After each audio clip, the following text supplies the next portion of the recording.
Hello and welcome back to ALECtv. I'm your host, Matt Fisher, coming to you from our States and Nations Policy Summit right here in San Diego. And joining me now is a representative from Arizona's House of Representatives, Walter Blackman, who serves the 6th District, and joins us here today for ALECtv. Representative, it's great to have you here today. Appreciate it. Thanks for having me. You're here today to talk to us about criminal justice reform, an issue that's something that's emerged and become a clear point of a national calling, essentially, for all of us as Americans to address, to rectify an injustice in the way we pursue justice.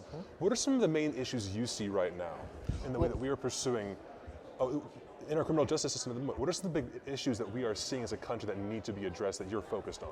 Sure. So in Arizona, that's our second biggest budget item. It's over about $2 billion, right after education, which is $7 billion. So it's a big piece of our budget. It's also a big piece of the taxpayer dollars, particularly when these folks are in the prison system and then when they come out and within 3 years they return back into the same system that they were supposed to be rehabilitated in.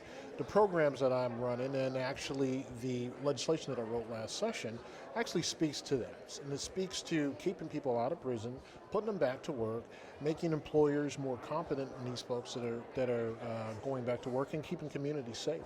Absolutely. You know, in some of the states I see the statistics about recidivism, numbers as high as 60% of folks who go to prison make a mistake in life, they end up returning back because there's no opportunity or hope.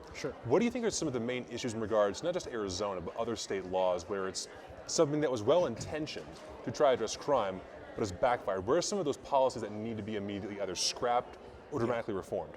So something simple as SNAP. We have a SNAP program in Arizona.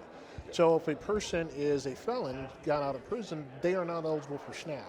We know when people need to go to work, they need to be able to eat. If they can't eat, there's going to be those problems. And so just simple hurdles that we've seen in Arizona that we can work on. A driver's license. When a person gets out of prison, they don't really have access to a driver's license. Then they can't get a car and they can't go to work. So there are some things that we can do as they're going through the transition phase to do away with some of these roadblocks and challenges that will keep them out of prison, and then linking them up before they get out, about 6 months before they get out of prison, with employers and programming, so when they get out, it's a smooth transition and they're not just sitting on the street with a bus ticket.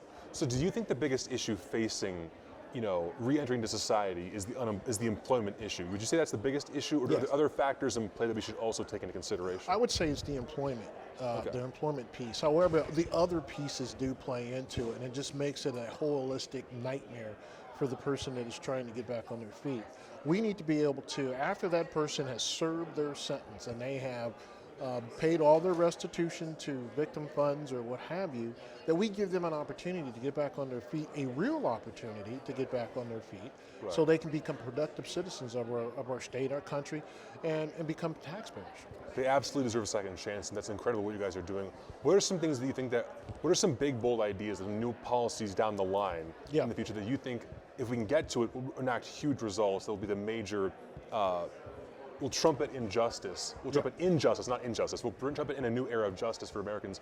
What are some of the big policies that we can take away from our listeners here today? Well, we take a look at the First Step Act. Okay. There are a lot of great examples in there that we can move forward with. Even though we don't have the last administration in office again, we can take some of those reforms and apply them to the states. And also, we can take some of the lessons learned from states that are doing it right. And when we do that, we apply that across the board, particularly in Arizona. We're going to save taxpayer dollars. We're going to save folks being in prison. We're going to drive down the cost for these folks that are being in prison. And we're going to have a better output at the end of the day. So I think we should do that. What's so beautiful about these ideas is that in many ways it uses the idea of the American dream and our values to address the issues that brought folks there in the first place. The idea of offering them opportunity and a job.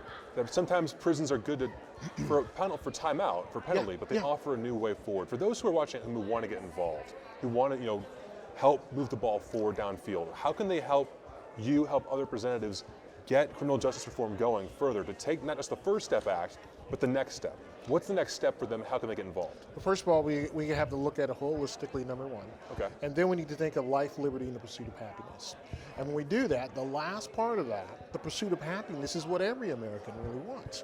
And without an opportunity, a real opportunity, not a handout, but a hand up, real opportunities are going to present that, which is going to change the culture.